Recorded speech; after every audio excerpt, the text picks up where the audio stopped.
Agora, vamos começar com uma história que aconteceu na semana passada. Um amigo muito querido que convenci a fazer este trabalho em São Francisco, vocês o conhecem, Freedom Belry. Ele agora mora em Cambria. Fica a meio caminho entre aqui e São Francisco. Ele tem uma paixão avassaladora, que é a música. Formou-se no Conservatório de Música da Nova Inglaterra, mas sentia que não estava à altura da área de concertos. A competição é acirrada, e ele realmente sentia que não tinha essa qualidade. Ele nasceu e cresceu na pobreza extrema. Era órfão quando era apenas uma criança, um bebê. Bem, ele veio para o Oeste e conseguiu um emprego, e quando ele começou a frequentar minhas reuniões, depois de uns 2 anos eu o conheci. Gostei bastante dele e perguntei se ele gostaria de fazer o que eu faço, e ele disse: sim, eu gostaria, mas não sou qualificado. Eu disse: você só respondeu corretamente.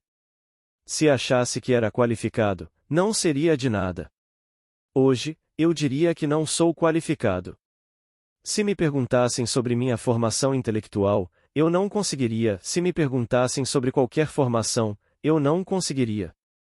Certa vez, conheci Damrose em Nova York, no Bohemian Club. No Harvard Club, eles se reuniam uma vez por mês. E quando fui apresentado a ele por essa pessoa tão extrovertida, ele me perguntou qual era a minha formação. Era germânica no que diz respeito ao ensino? Era germânica, era francesa, era inglesa? Eu disse: não, tudo veio por revelação, e o velho me deu as costas como se estivesse falando com a escória da terra. Ali estava uma reunião social. Ele julgava você pela sua formação, com base na sua formação na escola germânica, na escola francesa, na escola inglesa, e ele a nomeava. Bem, eu não poderia ter respondido afirmativamente a essa pergunta, então ele virou as costas. Então, eu disse à liberdade: você não precisa de nenhum conhecimento prévio. Confie em mim. Eu gosto de você. Acho que você é honesto e não vai enganar ninguém. Você irá para o norte e dará aulas. Então ele foi para o norte e tem ensinado com sucesso. Comprou uma casa em Cambria, como eu disse, a meio caminho entre aqui e São Francisco. É uma casa modesta, mas pelo menos é a casa dele. Está tudo limpo. Mas há uma paixão que o consome, e a música. Ele ama música e tinha um lindo piano de cauda, mas algo era necessário. Ele precisava tê-lo, não consertá-lo, mas algo precisava ser feito, e havia uma taxa moderada de $400 para fazer o que ele achava que deveria ser feito, mas eles só poderiam fazer se ele o devolvesse para a fábrica. Foi enviado para a fábrica. Eles não o devolveriam a menos que ele primeiro viesse, testasse e experimentasse. Tudo deveria estar exatamente como ele achava que estava. Então ele veio, tocou e aceitou. Então lhe deram uma data de entrega. Então ele esperou em casa, mas não havia piano. No dia seguinte, nada de piano. Então ele os chamou, e eles disseram: bem, estávamos esperando uma carga completa, mas agora há uma carga completa, então você receberá seu piano na quarta-feira da semana passada, não desta semana, na quarta-feira da semana passada. Ele esperou o dia todo e não havia piano, então, quando ligou, eles disseram, estranhamente: nosso motorista, o caminhão e seu conteúdo desapareceram e não conseguimos localizá-lo. Não conseguimos localizar o caminhão nem o conteúdo. No dia seguinte, quando ele ligou, não havia sinal do motorista. Então, desesperado, ele me ligou. Disse: sabe, eu ensino essa lei, mas, Neville, cada centavo que eu tenho está realmente guardado no meu piano. Tenho minha casa, mas não tenho renda no momento, e minha única saída é simplesmente tocar. E o seguro é de apenas $2.000, e eu não poderia substituí-lo por $4.000. Mas muito antes de conseguir os $2.000, se é que algum dia conseguirei, aqui estou eu, sem dinheiro, e estou pedindo sua ajuda. Você é o único a quem posso recorrer. Eu disse: obrigado pela confiança, e foi isso. Logo depois de desligar, ouvi-o tocar piano. Pude colocar as mãos em seu ombro e senti a liberdade. Pude sentir o piano e ouvir uma música adorável. Então, naquela noite, entre 20 horas e 22 horas, há um programa adorável na KFAK, e geralmente é música de piano, mas é música adorável o dia todo, 24 horas por dia. Então, a qualquer hora do dia, posso ligar o programa, que, na verdade, fica ligado o dia todo. E ouvi aquele concerto glorioso e imaginei a liberdade tocando-o, e simplesmente coloquei minhas mãos sobre ele e agradeci pela alegria que ele me deu ao tocar aquele concerto, e pude sentir o piano. Ontem de manhã, às 11 horas, ele ligou. Eu não estava disponível, mas minha esposa atendeu. Ele disse: eu teria ligado para você às 4h30 da manhã, quando o piano foi entregue, mas achei imprudente incomodá-lo àquela hora da manhã, às 4h30, mas agora vou ligar, porque você precisa estar acordado. Ele disse: vou lhe dar todos os detalhes em breve, não posso fazer isso agora por telefone. Foi uma coisa muito, muito estranha. Ele disse o seguinte: o motorista foi preso em São Luís Obispo. Ele se recusou a dar qualquer informação sobre o paradeiro do caminhão e seu conteúdo. Só na semana passada, li no jornal que nossos bancos perdem com assaltantes, talvez 7 ou 8 milhões de dólares por semana, mas o desfalque que acontece dentro dos bancos, praticado por funcionários de confiança, chega a dezenas de milhões, e depois, essas enormes centenas de milhões entre nossos portos, aeroportos e armazéns em cargas perdidas, todas roubadas. Um homem foge e tudo desaparece, o caminhão e seu conteúdo, e isso chega a centenas e centenas de milhões de dólares por ano. Mas não me importa o que leio no jornal. Permaneço fiel ao princípio. Há uma afirmação infalível a respeito do pecado imperdoável. O pecado imperdoável na Bíblia é o pecado contra o Espírito Santo. Todo pecado no mundo é perdoado, exceto o pecado contra o Espírito Santo. Que pecado imperdoável é esse? Dúvida. Aquele que criou o universo e o sustenta, e você duvida do seu poder de fazer qualquer coisa neste mundo? Esse é o único pecado imperdoável. Bem, tendo chegado ao fim do plano de Deus para todos nós, não duvidarei. Não pedi nada à liberdade além do seu pedido. Ele queria o seu piano, e tudo o que eu fazia, eu simplesmente ouvia tocar. Coloquei minhas mãos mentais, minhas mãos imaginárias em seu ombro e agradeci pela alegria que senti ao ouvi-lo tocar. E então, quando liguei a KFAK entre 8 horas e 10 horas e ouvi este encantador concerto para piano, presumi que era a liberdade quem o tocava e apreciei tanto o mestre que o tocou que lhe agradeci pela alegria de tê-lo ouvido, e então o larguei. Agora estou aguardando os detalhes, mas não me preocupo muito com como isso aconteceu. Apesar das centenas de milhões de dólares perdidos todos os anos e nunca recuperados, isso não me perturbou nem por um instante. Ele tinha o piano de volta, era tudo o que importava, então eu simplesmente me perdi naquele ato, e foi isso. Nós esquecemos o que fazemos. Uma senhora que está aqui esta noite, ela esqueceu.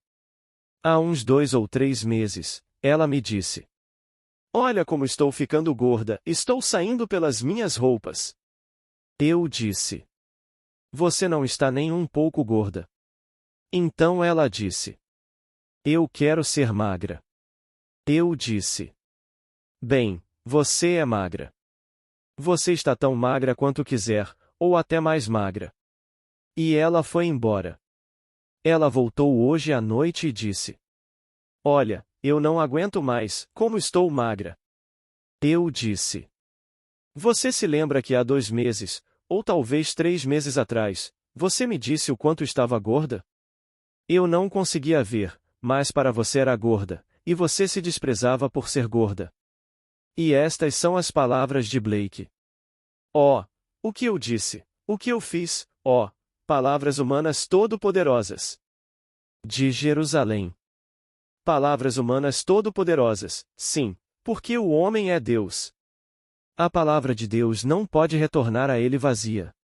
Ela deve realizar aquilo para o qual ele a enviou. Ela deve realmente cumprir o seu propósito.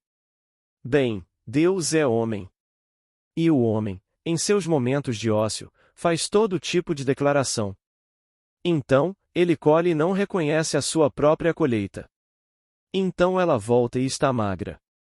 Sim, ela está magra, obviamente muito magra. Para uma mocinha, é uma perda de peso e tanto. Você pode fazer isso com qualquer coisa neste mundo. Agora, qual é a declaração a respeito de Moisés? Mostra-me a tua glória, e o Senhor lhe disse.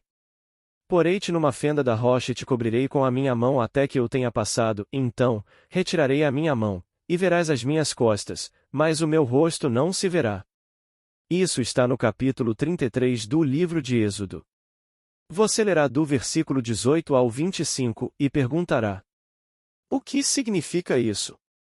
Bem, se você conhece o significado da palavra Moisés, que significa nascer, há algo plantado na rocha, na fenda da rocha, que é nascer. Quando isso nasce, então Deus leva seu propósito ao clímax. A partir daí, e é estranho dizer isso, mas eu quero dizer cada palavra, você não avança mais, você recua. Você volta todo o caminho de volta à fonte.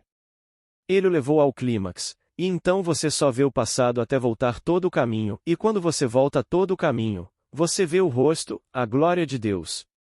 Como nos é dito na segunda carta de Paulo aos Coríntios, capítulo 4. Acho que é o versículo 6, para contemplai a glória de Deus na face de Cristo.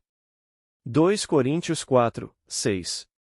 Você nunca reconhecerá seu rosto até vê-lo no rosto de seu filho. Assim, naquele poema de Browning chamado Saul, Saul, nas Escrituras, era demente. Ele era a escolha da humanidade, o rei de Israel, e era mentalmente deficiente. Ele queria que este rapaz tocasse a harpa para acalmar seu espírito, e Browning, por experiência própria, escreveu este belo poema, que Browning agora o chama de Saul. Ele é baseado no capítulo 17 de Samuel. E Davi está diante de Saul, contando-lhe sobre a vinda do Messias, e estas são as palavras de Browning. E Davi disse: ó, Saul! Um rosto como o meu te receberá, e um homem como eu amarás e serás amado para sempre. Uma mão como esta te abrirá as portas de uma nova vida. Veja o Cristo de pé. Davi está diante dele. Agora o nome de Saul foi mudado para Paulo. Saul era da tribo de Benjamim no Antigo Testamento, descendente de Abraão. Paulo, no Novo Testamento, foi chamado inicialmente de Saul, e quando confrontou o Senhor ressuscitado, seu nome foi mudado para Paulo, e ele vos conta. Assim, o poema se chama Saul.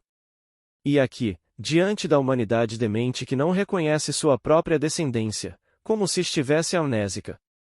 Um rosto como o meu te receberá, um homem como eu amarás e serás amado para sempre. Uma mão como esta te abrirá as portas da nova vida. Veja o Cristo de pé. Aqui está Davi, o Cristo. Ele é o Cristo, o ungido do Senhor. Assim, falamos nas Escrituras do Senhor e do seu Cristo, seu filho Davi, que o revela como o Senhor. Moisés não pode ver o rosto até que se mova para trás, veja as costas. Vocês não verão o rosto. Assim, quando a história divina atinge seu clímax no que é conhecido nas Escrituras como a ressurreição, então ocorrem estes 4 atos majestosos, que culminam na descida do Espírito Santo em forma corpórea como uma pomba. Ora, todos os evangelhos iniciam a mensagem de Jesus com a descida do Espírito Santo no batismo. Todos eles começam porque os últimos serão os primeiros. Esse é o fim. Esse é o clímax. Então todos começam. No evangelho mais antigo, que é Marcos, ele começa com a história do batismo quando a pomba desce sobre Jesus. João, o mais profundo e o mais místico, começa com esta descida do Espírito Santo sobre Jesus. Chegamos agora a Lucas, e então Lucas faz a declaração sobre a descida do Espírito Santo em forma corpórea como uma pomba. Então ele vai direto ao ponto e faz Jesus declarar que ele é o cumprimento do que foi anunciado em Isaías 61. O Espírito do Senhor Deus está sobre mim, porque ele me ungiu para pregar boas novas e anunciar a boa nova aos aflitos e aos pobres, proclamar liberdade aos cativos e abrir as portas da prisão a todos os presos. Aqui está uma Ele proclama ser o cumprimento daquele anúncio no capítulo 61 de Isaías. Agora ele volta. Leia a história, e todos os eventos, agora, voltem. Por quê? Ao desaparecer da vida, ele é sepultado em nós. Agora ele nos diz: Eu vos disse todas estas coisas antes que aconteçam, para que, quando acontecerem, vós acrediteis. E agora os vossos corações estão perturbados, porque eu vos disse: Dentro de pouco tempo vos deixarei. Outra vez, dentro de pouco tempo voltarei. E assim os vossos corações estão perturbados. Mas eu vos digo a verdade.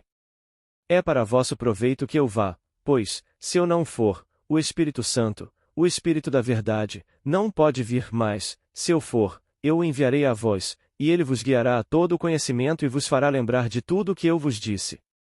Quem, então, é este Espírito Santo? Ele é chamado de Espírito da Verdade, e Jesus disse: Eu sou a verdade.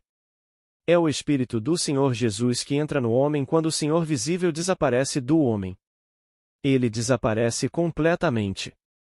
Ele é o Mestre e desaparece. Ele conta o que aconteceu nele quando desaparece. Para onde ele pode ir, senão para o Pai? Não há outro lugar para ir senão para o Pai. Ele disse: Saí do Pai e vim ao mundo. Novamente deixo o mundo e volto para o Pai. Bem, onde está o Pai? O Pai está em você. Agora, ele é o Espírito no homem. Agora, o Espírito da Verdade, chamado Espírito Santo, contra o qual você não deve pecar, não duvide do seu poder de fazer qualquer coisa neste mundo, ele vos fará lembrar de todas as coisas que eu vos disse. Portanto, quem é o Espírito da Verdade, senão aquele que se lembra? Ele se lembra. Tudo está consumado. É por isso que posso dizer com ousadia, e a salvação está consumada. A redenção é perfeita. Ninguém pode falhar, porque o Espírito, o lembrador, está agora sepultado no homem, e ele não pode levá-lo para a frente, para Deus Pai. Ele o leva para trás. Então, ele surge em um ponto chamado despertar em você. No momento em que ele desperta em você, você nasce do alto. São os dois lados da mesma moeda. Então, ele o leva de volta. E quando ele voltar completamente, você verá o rosto de Deus no rosto de Cristo, seu filho Davi. Davi é o ungido do Senhor, e você saberá como é sua aparência olhando diretamente para o rosto do seu filho chamado Davi. E Davi é Cristo. Você é o Pai, mas veio ao mundo. Agora ele faz a declaração: Eu e meu Pai somos um. João 10, 30. Quem me vê, vê aquele que me enviou. João 14, 9. Ele nunca me abandonou. No entanto, ele faz esta declaração, que tem confundido todos os sacerdócios do mundo. Meu Pai é maior do que eu. João 14, 28. Você leu isso no capítulo 14 do livro de João. No capítulo 10 do livro de João, ele faz a declaração: Eu e meu Pai somos um. Agora ele faz a declaração: Meu Pai é maior do que eu. O Senhor não é inferior quanto ao seu ser essencial, mas sim quanto ao seu ofício como enviado. Ele e o remetente são um, mas quando o remetente se envia ao mundo para contar a história da redenção, a posição do enviado é inferior à do remetente. No entanto, eles são um. Portanto, aqui, o Senhor Jesus Cristo não é inferior quanto ao seu próprio ser essencial, mas quanto ao seu ofício como enviado neste mundo. Então ele faz a declaração: Aquele que me vê, vê aquele que me enviou. Eu e meu Pai somos um. No entanto, nesta declaração, ele mostra a diferença entre desempenhar o papel, o ofício do enviado em oposição ao do remetente, e ainda assim o remetente e o enviado são um. Por quê? Ouve, ó Israel, o Senhor nosso Deus é o único Senhor. Não são dois, mas são ofícios diferentes que o um cumpre. Assim, no ofício de enviado, ele é menor, parece ser menor, mas não é verdadeiramente, em seu ser essencial, menor que Deus Pai. Então, saí do Pai e vim ao mundo, outra vez deixo o mundo e vou para o Pai. João 16, 28. E agora os vossos corações estão tristes porque eu vos disse isto, mas eu vos digo que convém, e para vós outros, que eu vá, porque, se eu não for, o Espírito Santo não pode vir mais, se eu for, eu o enviarei. João 16 versículo 6, 7. Agora, ele se torna o remetente, e envia, ainda é ele mesmo, mas desta vez é chamado por um nome diferente, ele envia a si mesmo. E você pode conhecê-lo como João, pode conhecê-lo como Maria, mas ainda é o mesmo remetente. Agora você o conhece como Névio, o mesmo ser que foi enviado, e enquanto eu estou no mundo como enviado, desempenho o papel inferior ao remetente, mas antes de ser enviado, fui incorporado ao corpo do remetente, e para sempre eu sou um com ele, pois aquele que se une ao Senhor torna-se um espírito com ele. Mas no mundo para onde agora sou enviado, estou sujeito a todas as fraquezas e limitações do enviado e devo submeter-me a todas as fraquezas da humanidade. Mas com a dissolução desta pequena vestimenta, não sou, então, restaurado à vida, eu sou um com o Pai, um com o remetente. Aqueles que ainda não experimentaram o que estou falando serão restaurados à vida em um mundo exatamente como este, em um corpo novo, gloriosamente novo, inexplicavelmente novo, em um mundo terrestre exatamente como este, para continuar sua jornada até atingirem o clímax que é a ressurreição, pois vocês estão sepultados na fenda de uma rocha. Vocês são aquele Moisés, algo para nascer. Então, eu o colocarei numa fenda da rocha e cobrirei o seu rosto com a minha mão até que eu tenha passado. Então, retirarei a minha mão, e você verá as minhas costas, mas o meu rosto não será visto. Não pode ser visto até que meu filho revele, e meu filho é Davi. Ninguém conhecerá o rosto que ele realmente exibe até que o veja refletido em seu filho Davi, pois Davi é a imagem do Deus invisível. Davi é o reflexo de Deus e carrega a imagem exata do Deus invisível. Tu és o Deus invisível. Então, aqui está o que quero dizer com a verdade mais profunda, e ainda assim a aplicação mais prática dela, e não pense por um momento, mesmo que você seja inocente do que está dizendo, que é uma palavra vã. Por quê? Você é Deus, e as palavras de Deus não podem retornar a Ele vazias. Elas devem realizar o que ele propôs e prosperar naquilo para o qual as enviou. Portanto, mesmo que você ignore a lei, você é o poder operante, operando essa lei da qual você pode ser totalmente inconsciente, mas não há desculpa. Você ainda colherá os resultados, como minha amiga colheu os resultados da perda de peso, que ela mal podia se dar ao luxo de perder. E meu amigo Liberdade, distraído como está, bem, para que serve um amigo neste mundo se você não pode chamá-lo, pedir-lhe e estender a mão para pedir ajuda quando necessário? Então Liberdade ensina esta lei, e posso dizer-lhe, ele a ensina lindamente. E ele tem tido um tremendo sucesso em ajudar inúmeras pessoas no uso desta lei, mas então veio um teste para a Liberdade, pois sua única paixão é a música. Ele ama a música. Dê-lhe música, e você lhe deu o dia inteiro, e ele pode sentar-se em seu pequeno lugar em Cambria e tocar aquele piano o dia todo e esquecer as refeições, ele é tão completamente levado pela música, ele simplesmente a ama.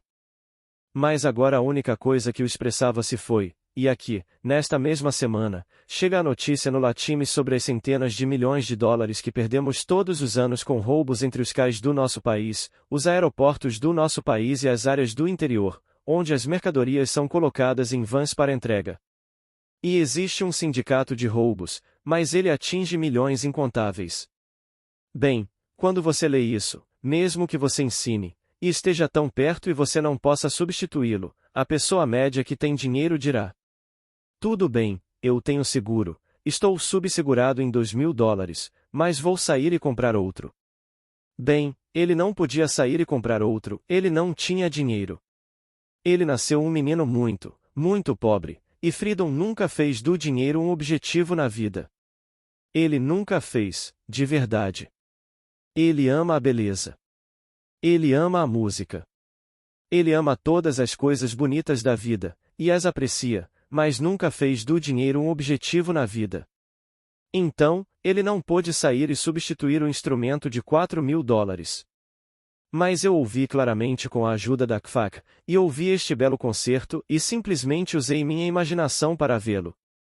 Eu podia vê-lo sentado ali, tocando esta peça adorável, adorável, e então coloquei minhas mãos em seus ombros e agradeci pela alegria que senti ao ouvi-lo, e então senti a beleza sólida, sólida de seu piano. E ele ligou-o ontem de manhã às 11 horas. Agora ele vai me dar um relato detalhado de como o homem foi encontrado, e pelo menos o piano. O que quer que o caminhão continha, eu não sei, mas não estou realmente interessado nisso. Vou até o fim e, no que diz respeito ao homem, ele também é Deus, embora tenha desempenhado um papel neste pequeno incidente do ladrão. Ele pode estar trabalhando para um sindicato. Não estou preocupado. Ainda assim, por trás daquela máscara de ladrão, ele é meu irmão. Aquele que desempenhou o papel de ladrão é meu irmão. Não há nada além de fraternidade neste mundo. Ide, dizei a meus irmãos que eu subo para seu pai e para meu pai, para seu Deus e meu Deus. Então, somos todos irmãos por trás dessas máscaras. Somos um. Só existe Deus. Então, se há neste mundo hoje, por causa da imaginação e do mau uso da imaginação, essas coisas horríveis, posso dizer que Deus transforma todas elas, assim como o grande artista pega as discórdias e transforma essas dissonâncias em belas harmonias? Ele pega todas as discórdias do mundo, como o roubo ou o assassinato, tudo no mundo, e as resolve, porque ele é o grande artista. E em nós, tudo é perdoado. Aquele que desempenhou esse papel esta noite, ou aquele que roubou aquele caminhão e o conteúdo para envergonhar meu amigo, que não tem dinheiro para substituir seu grande amor, suponha que esse alguém no sentido físico fosse meu irmão? Você sabe o que eu diria? Liberte-o. Eu não me importaria com o que ele fez. Eu amo tanto meus irmãos que, se eles fossem pegos em qualquer ato, não importa o que fosse, se fosse um ato violento, eu pediria ao juiz que o libertasse. É isso que eu faria, e eu diria isso porque ele é meu irmão. Bem, por trás da máscara, ele é meu irmão. Todo ser no mundo é meu irmão, e todos os meus irmãos juntos formam Deus. Todos eles formam Elohim, uma palavra no plural, um composto de outros. Este é Deus. Então, estamos aqui para aprender uma lição. Uma das grandes lições é o arrependimento. Como mudar minha atitude em relação a um estado aparentemente fixo e inalterável? É inalterável, e ainda assim eu quero que isso, se pudesse ser mudado, produziria. Agora, aprenda a mudá-lo. Ignore-o completamente e vá até o fim onde ele foi mudado. Então ele pegou o piano, talvez o tenha vendido. Talvez o tenha queimado, mas eu vou ouvi-lo tocar o instrumento mais glorioso e, assim, apreciá-lo. Então, eu ignoro os fatos da vida, ignoro completamente os fatos, e vou em minha imaginação até o fim como eu quero que seja, e lá eu o verei. Eu lhe digo, isso é profundamente espiritual e tão diretamente prático. Então, ele vem ao mundo e conta uma história que o mundo não entende, porque atingiu o clímax do plano de salvação de Deus, e tendo alcançado o clímax, ele diz a vocês que deve ir. Ele deve desaparecer como um mestre. Mas para onde ele poderia ir, se não para o Pai? E onde está o Pai, se não em vocês? Agora ele vai enviar o Espírito da Verdade. Mas ele diz: Eu sou a verdade, portanto, quem ele enviará senão a si mesmo? Mas quando ele vier agora, usará um nome diferente. Ele terá um nome diferente. Ele é um com o Pai no controle do todo, mas agora ele se enviará com um nome diferente para continuar o ensinamento e contar a todo o vasto mundo sobre o plano de redenção de Deus. Só existe Deus. Foi o próprio Deus que desceu ao mundo da humanidade e sepultou-se no homem, e somente Deus pode ser redimido, e Deus planejou o processo de redenção antes que o mundo existisse. Isso não é uma reflexão tardia. Não é um pensamento emergencial. Isso foi antes que o mundo existisse. É assim que vai ser. Você vai direto até o fim até chegar ao clímax. O clímax é a ressurreição daquela pequena fenda na rocha, e você sai, e então você vai voltar. Então, os evangelistas, os 4, começam a história do ministério de Jesus com o ato final, que é o batismo, quando a pomba desce sobre ele em forma corpórea como símbolo do Espírito Santo. E todos começam assim, e depois retornam. Sendo João o mais profundo, ele volta ao túmulo e o conta em simbolismo, e todos os sinais são, na verdade, todos os sinais que ele usa naquela maravilhosa imagem do túmulo são todos. Bem, sinais. São todos figuras, mas as coisas que significam são literais.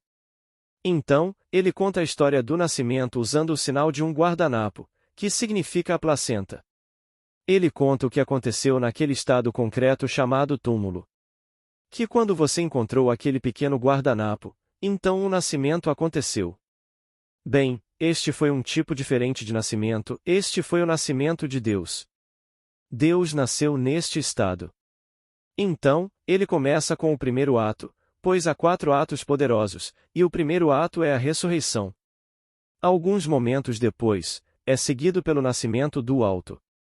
João termina com isso, mas ele começa com a descida da pomba. Então, a coisa toda está mostrando a você, vai ser ao contrário agora.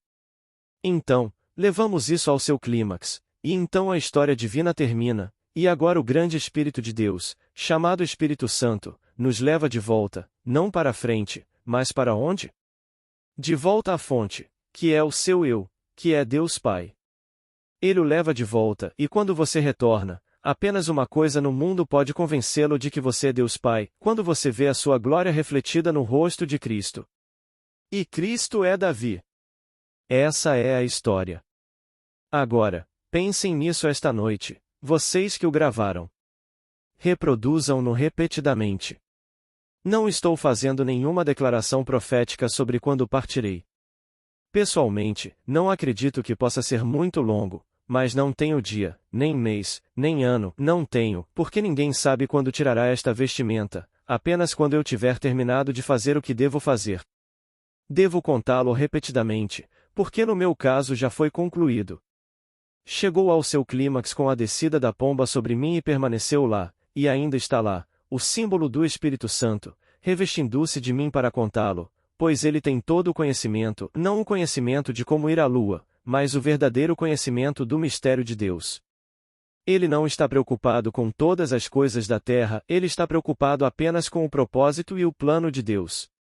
E assim, ele me revelará, como já fez, todas as coisas concernentes à sua palavra nas Escrituras, e ele as revela permitindo-me vivenciá-las, pois ele veio a mim aparentemente como alguém desconhecido. E então, de uma forma estranha e misteriosa, ele me permitiu vivenciar quem ele é, em primeira pessoa, no presente do indicativo, no singular. Então, toda a história é o meu eu, voltando em direção a tudo isso, pois era assim no começo, mas você avança para o clímax. Então, tudo para. O tempo para, e então você se move de volta para a fonte, e lá está você Deus Pai. E no caminho de volta, você a conta enquanto ainda usa uma vestimenta que está em contato com as vestimentas deste mundo, porque quando você se desfaz dessa vestimenta, você perde o contato. Porque eu não estarei em contato, pois minha vestimenta amanhã é aquela veste que é perfeita. Onde quer que eu esteja, tudo é perfeito. Não há razão para qualquer argumento, pois o corpo que você usará na ressurreição é um corpo perfeito. E nada está morto em seu mundo, nada pode ser imperfeito em seu mundo. Tudo é perfeito onde quer que você esteja. Esse é o corpo da ressurreição, e isso é mencionado nas Escrituras como o reino dos céus. Portanto, o reino dos céus não é um lugar, não é um reino, é um corpo. Portanto, onde quer que você esteja, revestido desse corpo ressuscitado, tudo é perfeito. Mas aqueles que morrem antes da ressurreição aqui e todos serão eventualmente ressuscitados, são revestidos de um corpo semelhante ao que descartaram, só que esse corpo é jovem, inexplicavelmente novo, em um mundo terrestre como este, e eles continuam sua jornada. Espero que você não se esqueça, pois o grande pecado contra isso é duvidar do poder deste lembrador. Pois quando ele entra em sua vida, ele é o lembrador. Ele se lembra de tudo o que Deus realizou. Então, quando ele realmente se lembra de tudo o que Deus realizou em você, ele o leva de volta, e você é o Deus que realizou. Tudo se reencena em você por causa da sua presença interior. Essa é a história. Agora, vamos entrar no silêncio. Agradeço a todos que chegaram até aqui. Curta, comente e compartilhe nossos áudios, assim o YouTube levará esses conteúdos a mais pessoas. Muito obrigada. Paz e bênçãos na vida de todos.